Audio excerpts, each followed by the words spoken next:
48টা বছৰ ৰাজনৈতিকভাৱে হাহনৰ নামত হুহন কৰি আছে। যথেষ্ট পৰিমাণে ভাল।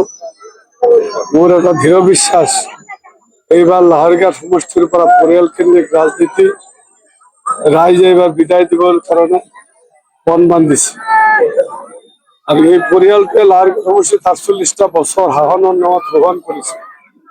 আজি ডেভেলপমেণ্টৰ নামত কোনো তেওঁলোকে কাম কৰা নাই।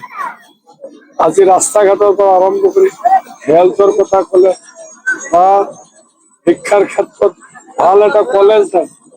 আজি প্ৰভিন্সিয়েল কলেজ পৰ্যন্ত নাই, সায়েন্স কলেজ, কমাৰ্চ কলেজ। এই যে ব্যৱস্থা তেওঁলোকৰ পৰিয়ালকেন্দ্ৰিক ৰাজনীতি 48টা বছৰ লাহৰীঘাট সমষ্টি বৰবাদ কৰি দিছে। আজি ৰাস্তা ঘাট এনেকুৱা অৱস্থা হৈছে লৈ যাব নোৱাৰে।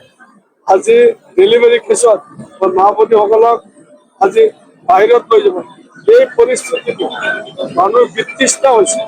যিকোনো মূল্যৰ বিনিময়তে পৰিয়ালটোক বিদায় দিব বুলি নিৰ্বাচনী এই সভাখনত আহি মোৰ এটা অনুধাৱন হৈছে যে এইবাৰ ছিদ্দিক আহমেদে কোনেও ৰখাব নোৱাৰে। বিগত সময়তো ছিদ্দিক আহমেদ কিছু সংখ্যক ভোটৰ ব্যৱধানে পৰাজিত হৈছিল। এইবাৰ 100% ছিদ্দিক আহমেদে এই সমষ্টিৰ পৰা বিজয় প্ৰাপ্তি কৰিব। আৰু আপোনালোকে জানে সকলোৱে যে বিগত 4 দশক ধৰি এটা পৰিয়ালৰ কবলত আছিল এই সমষ্টিখন। এই সমষ্টিৰ ৰাইজে আজি জ্বলা কলা দেখিছে। ইয়াৰ উন্নয়নৰ কোনো চাপ আমি দেখিলো নাই। ৰাস্তা ঘাটৰ যিটো অৱস্থা, শিক্ষানুষ্ঠানৰ যি অৱস্থা, স্বাস্থ্য, পানী খোৱা পানী, এইবিলাক সকলোবোৰ সমস্যা আছে। নদী ভাঙা, গৰাখহনীয়া, বানপানী এইবোৰতো আছেই। কোনো ধৰণৰ সমস্যা সমাধান হোৱা নাই। প্ৰতিটো সমষ্টিত গ'লেই দেখা যায় উন্নয়নৰ চাপ। কিন্তু ইয়াতো সেই একেই তাহানি খাটাম কৰিকীয়া সেই একেধৰণৰ অৱস্থাৰ ব্যৱস্থা। এটা পৰিয়ালে এইখনক শাসন শোষণ কৰি গোটেই নিষেধ কৰি পেলাইছে। ৰাইজে ইয়াৰ পৰিত্ৰাণ বিচাৰিছে, পৰিৱৰ্তন বিচাৰিছে।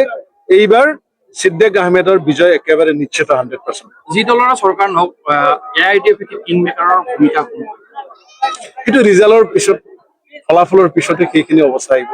এতিয়া আগতীয়াকৈ কোৱাটো অলপ টান হ'ব। কিমান ভোটৰ বিনিময়ত জিকিম বুলি ভাবিছে আপুনি? ছিদ্দিক আহমেদে এটা বিপুল ভোটৰ ব্যৱধানে জিকিব। মই কিমান বুলি নকওঁ, বহু হাজাৰৰ ব্যৱধানে জিকিব। ইতিমধ্যে আমাৰ ওচৰত সেই খবৰবিলাক আহিছে।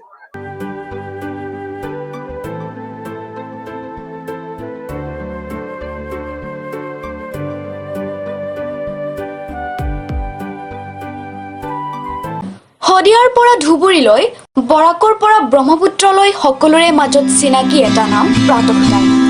থলুৱা ভাষা, কৃষ্টি আৰু সত্য বাতৰিৰ আধাৰত প্ৰতিষ্ঠিত খবৰ প্ৰাতঃ টাইমৰ প্ৰতিটো বা বাতৰি পুংখানুপুংখভাৱে চাবলৈ Facebook, YouTube, website, Twitter, Instagram